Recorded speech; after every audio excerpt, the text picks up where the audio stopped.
Okay, so the focus of the video here is to show how we can take standard on the teacher evaluation system, such as adjustment to practice, look at the language of the statement and see how we can how it actually applies to the individual classroom and to the teacher. So, for example, we have adjustments to practice. We have organizes and analyzes results from a variety of assessments to determine progress towards intended outcomes and uses these findings to adjust to practice and identify or implement appropriate differentiated interventions. So, for example, one of the ways that we can do this is we can actually look at the Google Classroom here and the integration of it. And we can look at a current Google Classroom versus a previous year Google Classroom to see how the practice has been adjusted.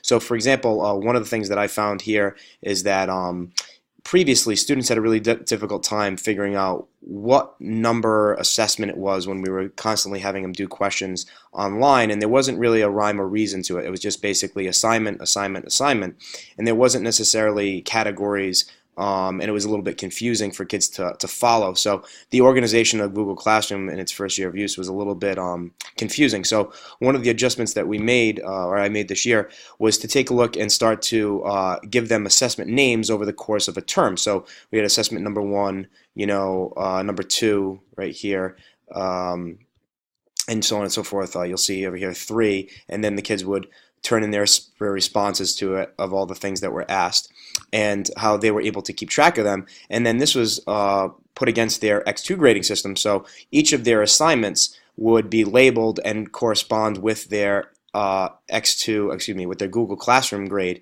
So they'd be able to figure out exactly what they're missing. So every time at the end of the term, if, for example, there were quite a few that missed the lab, now granted this was a group assignment, so only one student was responsible for turning it in, but if they were missing the assignment here, they would be recorded as a 0 in the lab grade, and we would be able to see exactly which assignment they had gotten wrong or had turned in. So this is a great way of kind of showing an adjustment practice over the course of 2 different years from one course to the next, and this piece of evidence.